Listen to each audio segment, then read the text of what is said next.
स्वागत है Saint John senior secondary school के ई लर्निंग प्रोग्राम में। आज हम पार्ट 6 जो कि एक कहानी है का अध्ययन कराने जा रही हूँ, जिसका शीर्षक है प्रायश्चित। इस पाठ के लेखक हैं भगवती चरण वर्मा। तो पाठ से पूर्व हम लेखक के बारे में जानते हैं। लेखक परिचय। भगवती चरण वर्मा का जन्म उत्तर प्रदेश के उन्नाव जिले के सफीपुर नामक गांव में हुआ था। वर्मा जी ने इलाहाबाद, जिसे प्रयागराज के नाम से भी जानते हैं, से BA LLB की डिग्री प्राप्त की और प्रारंभ में कविता लेखन किया। फिर उपन्यासकार के रूप में विख्यात हुए। 1936 के लगभग फिल्म कारपोरेशन कलकत्ता में कार्य किया। कुछ दिनों विचार नामक साप्ताहिक का प्रकाशन संपादन का कार्य किया। इसके बाद मुंबई में फिल्म कथा लेखन तथा दैनिक नवजीवन का संपादन व आकाशवाणी के कई केंद्रों में कार्य किया। चित्रलेखा उपन्यास पर 2 बार फिल्म निर्माण और भूले बिसरे चित्र उपन्यास के लिए इन्हें साहित्य अकादमी और पद्म भूषण पुरस्कार से सम्मानित किया गया। इनकी प्रमुख रचनाएं हैं उपन्यास पतन, चित्रलेखा, टेढ़े मेढ़े रास्ते, खिलौने, भूले बिसरे चित्र, वह फिर नहीं आई, थके पांव, रेखा, सीधी सच्ची बातें, युवराज चुंडा, सबई नचावत राम गोसाई, प्रश्न और मरीचिका, दुक्कल, चाणक्य, ये इनके प्रमुख उपन्यास हैं। कविता संग्रह में मधुकण जो इन्होंने 1932 में लिखी थी, काव्य संग्रह प्रेम संगीत और मानव, नाटक वसीयत, रुपया तुम्हें खा गया आदि इनकी प्रमुख रचनाएं हैं। भगवती चरण वर्मा का 5 अक्टूबर 1981 को निधन हो गया था। वर्मा जी हिंदी जगत के प्रमुख साहित्यकार थे। अब हम चलते हैं अपनी कहानी प्रायश्चित की ओर। तो सबसे पहले बच्चों जानते हैं कि प्रायश्चित का अर्थ क्या होता है। तो प्रायश्चित का अर्थ होता है देह दंड या काया कलेश, मतलब शरीर को दंड देना। तो आइए सबसे पहले देखते हैं पाठ परिचय के बारे में। तो ये प्रस्तुत पाठ भगवती चरण वर्मा द्वारा लिखित है। यह एक हास्य व्यंग प्रधान कहानी है, जिसमें बिल्ली के हत्या के प्रायश्चित की सामाजिक मान्यता को आधार बनाया गया है। सामाजिक तौर पर पुरानी रूढ़िवादी विचारों से प्रभावित होकर किए जाने वाले कार्यों को, जिसमें कारण अज्ञात होता है, उसे अंधविश्वास कहते हैं। कहा जाता है कि बिल्ली को मारने से पाप लगता है और जिसके हाथों बिल्ली मर जाती है, उसे पाप से मुक्ति के लिए बिल्ली के भार की सोने की बिल्ली दान करनी पड़ती है। ऐसा ही कुछ हमारी कहानी प्रायश्चित में दर्शाया गया है। तो आइए देखते हैं कहानी प्रायश्चित।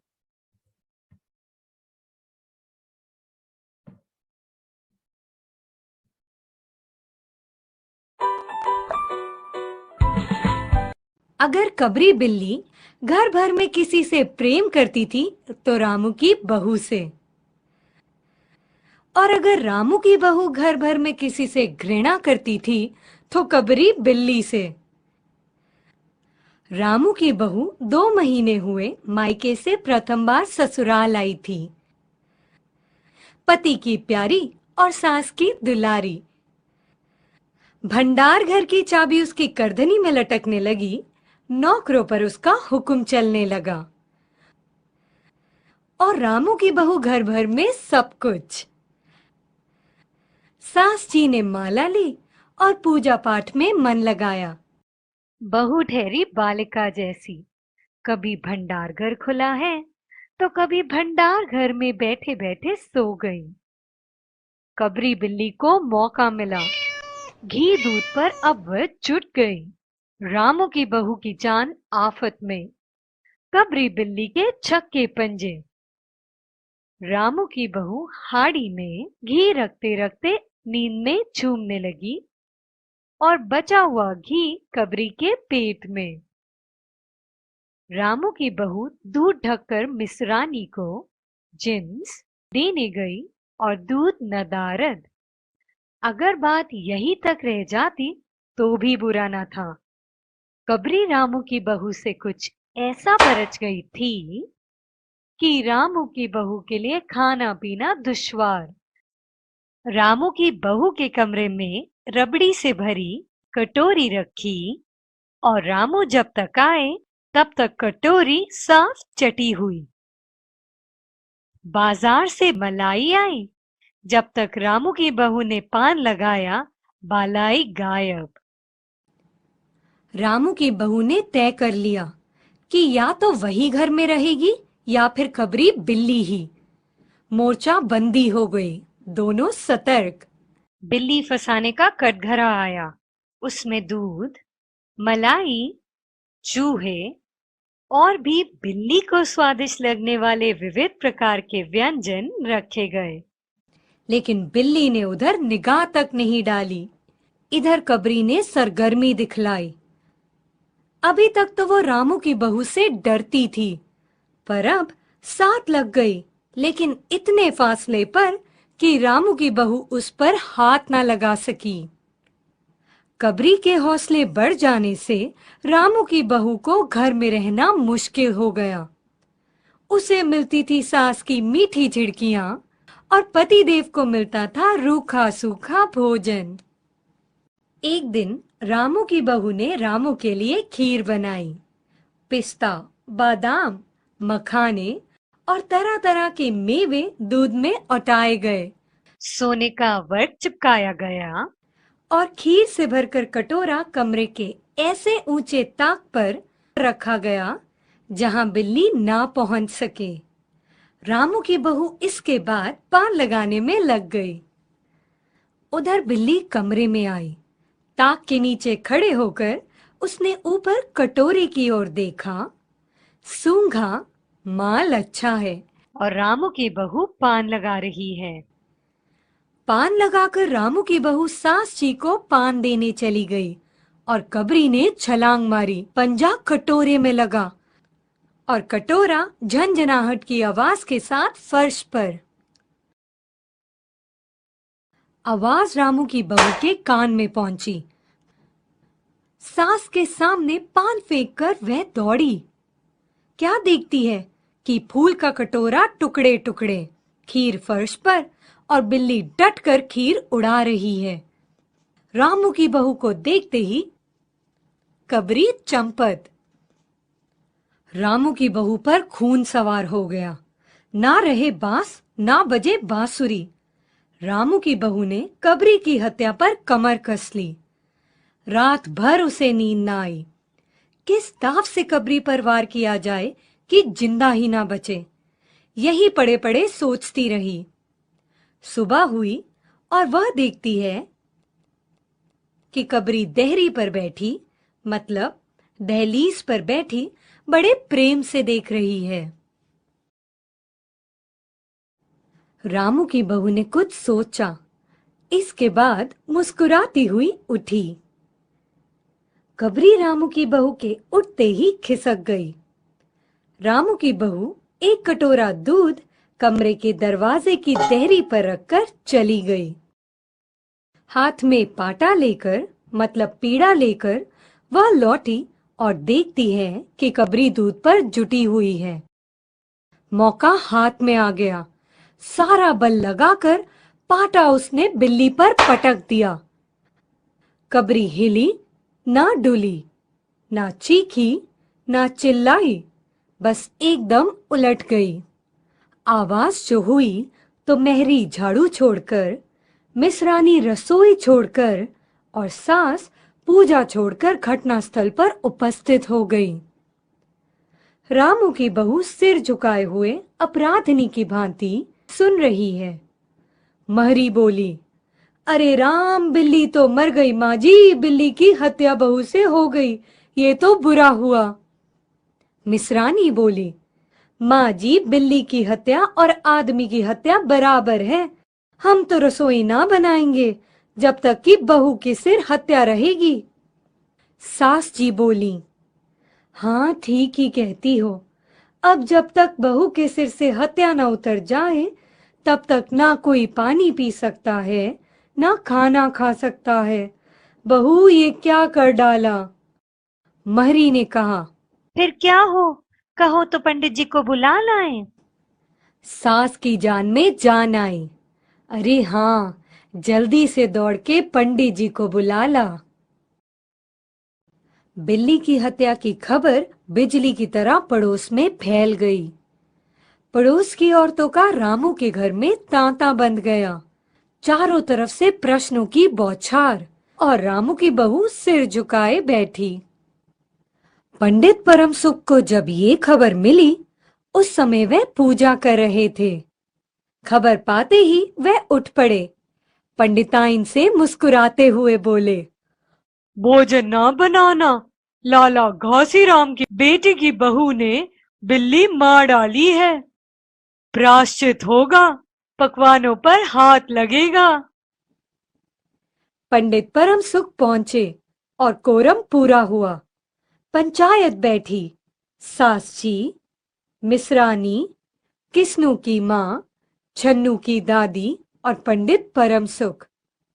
बाकी स्त्रियां बहू से सहानुभूति प्रकट कर रही थीं। किस्नू की माँ ने कहा, पंडित जी, बिल्ली की हत्या करने से कौन नरक मिलता है? पंडित परम सुख जी ने पतरा देखते हुए कहा, बिल्ली की हत्या अकेले से तो नरक का नाम नहीं बतलाया जा सकता। वह मुहूर्त भी मालूम हो, मतलब समय भी मालूम हो जब बिल्ली की हत्या हुई, तब नरक का पता लग सकता है। यही कोई 7 बजे सुबह, मिश्रानी ने कहा। पंडित परम सुख ने पत्रे के पन्ने उल्टे, अक्षरों पर उंगलियां चलाई, माथे पर हाथ लगाया और कुछ सोचा। चेहरे पर धुंधलापन आया, माथे पर बल पड़े, नाक कुछ सिकुड़ी और स्वर गंभीर हो गया। हरे कृष्णा, बड़ा बुरा हुआ। प्रातःकाल ब्रह्म मुहूर्त में बिल्ली की हत्या, घोर कुंभी पाक नरक का विधान है। रामू की माँ, ये तो बड़ा बुरा हुआ। रामू की माँ की आंखों में आंसू आ गए। तो फिर पंडित जी, अब क्या होगा, आप बतलाएं। पंडित परम सुख मुस्कुराए। रामू की माँ, चिंता की कौन सी बात है? हम पुरोहित फिर किस दिन के लिए हैं? शास्त्रों में प्रायश्चित का विधान है, सो प्रायश्चित से सब कुछ ठीक हो जाएगा। रामू की माँ ने कहा, पंडित जी, इसीलिए तो आपको बुलवाया था। अब आगे बतलाओ कि क्या किया जाए। किया क्या जाए? यही एक सोने की बिल्ली बनवाकर बहू से दान करवा दी जाए। जब तक बिल्ली ना दे दी जाएगी तब तक तो घर अपवित्र रहेगा। बिल्ली दान देने के बाद 21 दिन का पाठ हो जाए। छन्नू की दादी, हाँ और क्या, पंडित जी ठीक ही तो कहते हैं। बिल्ली अभी दान दे दी जाए और पाठ फिर हो जाए। रामू की माँ ने कहा, तो पंडित जी, कितने तोले की बिल्ली बनवाई जाए? पंडित परम सुख मुस्कुराए। अपनी तोंद पर हाथ फेरते हुए उन्होंने कहा, बिल्ली कितने तोले की बनवाई जाए? अरे रामू की माँ, शास्त्रों में तो लिखा है कि बिल्ली के वजन के बराबर सोने की बनवाई जाए। लेकिन अब कलयुग आ गया है, धर्म कर्म का तो नाश हो गया है, श्रद्धा नहीं रही। सो रामू की माँ, बिल्ली के तौल भर की बिल्ली तो क्या बनेगी, क्योंकि बिल्ली 20-21 सेर से कम क्या होगी। हाँ, कम से कम 21 तोले की बिल्ली बनवा कर दान करवा दो, और आगे तो अपनी अपनी श्रद्धा। रामू की माँ ने आंखें फाड़कर पंडित परम सुख को देखा। अरे बाप रे, 21 तोला सोना? पंडित जी, ये तो बहुत है। तोले भर की बिल्ली से काम ना निकलेगा। पंडित परम सुख हंस पड़े। रामू की माँ, 1 तोले सोने की बिल्ली? अरे, रुपए का लोभ बहू से बढ़ गया। बहू के सिर बड़ा पाप है, इसमें इतना लोभ ठीक नहीं। तोल मोल शुरू हुआ और मामला 11 तोले की बिल्ली पर ठीक हो गया। इसके बाद पूजा पाठ की बात आई। पंडित परम सुख ने कहा, उसमें क्या मुश्किल है? हम लोग किस दिन के लिए हैं रामू की माँ? मैं पाठ कर दिया करूंगा। पूजा की सामग्री आप हमारे घर भिजवा देना। पूजा का सामान कितना लगेगा? अरे, कम से कम सामान में हम पूजा कर देंगे। दान के लिए करीब 10 मन गेहूं, 1 मन चावल, 1 मन दाल, मन भर तिल, 5 मन जौ और 5 मन चने, 4 पसेरी मतलब 5 सेर का पुराना मान घी और मन भर नमक भी लगेगा। बस इतने में काम चल जाएगा। अरे बाप रे, इतना सामान? पंडित जी, इसमें तो बहुत सा रुपया खर्च हो जाएगा। रामू की माँ ने रुआसी होकर कहा, फिर इससे कम में तो काम नहीं चलेगा।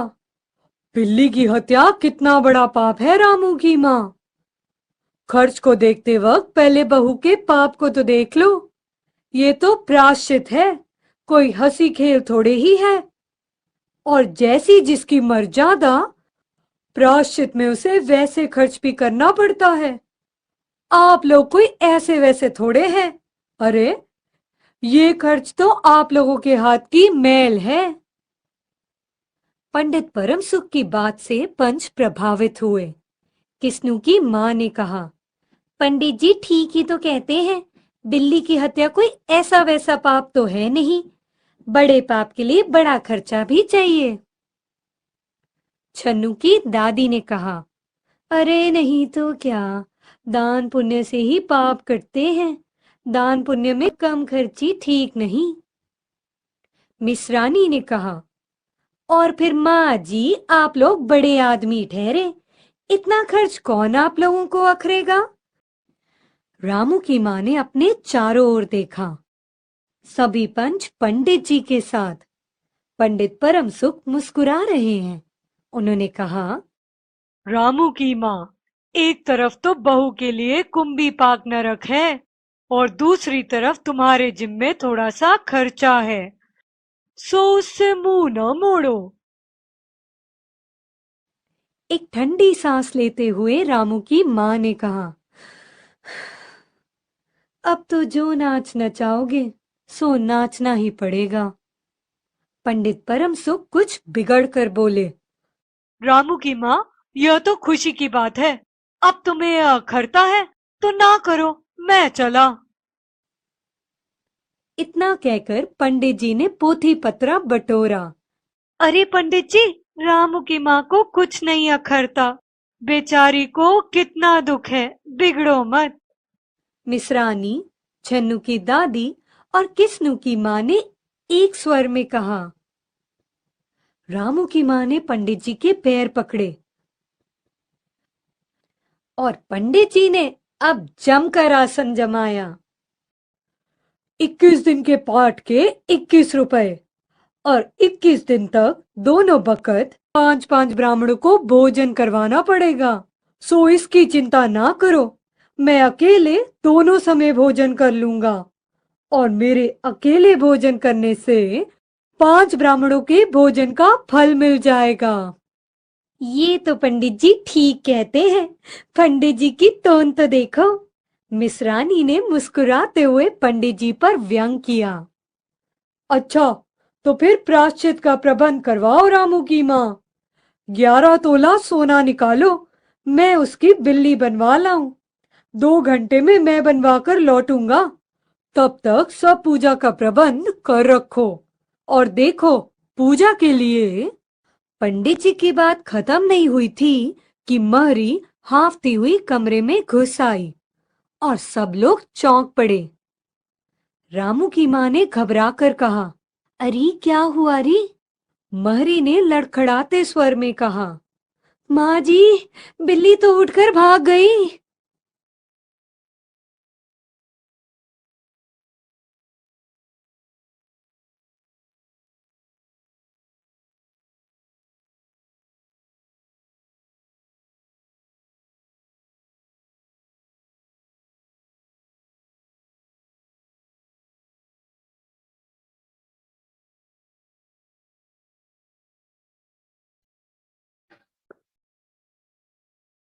प्रस्तुत कहानी में भगवती चरण वर्मा ने हास्य व्यंग्य के माध्यम से समाज में फैले अंधविश्वास पर करारा प्रहार किया गया है।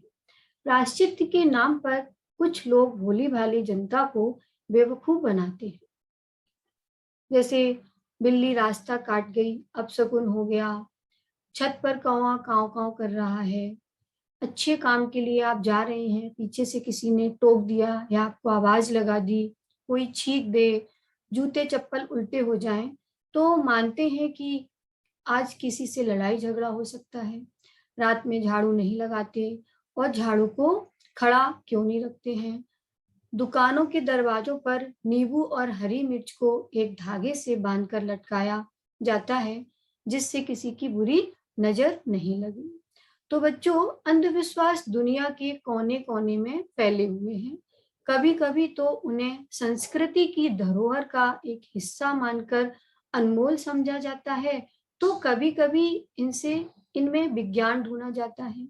लेकिन हमें विवेक तथा तार्किक सोच के आधार पर निर्णय लेने की क्षमता का विकास करना चाहिए। आई थिंक आपको ये कहानी अच्छे से समझ में आ गई होगी। मिलते हैं नेक्स्ट वीडियो में, तब तक के लिए बाय।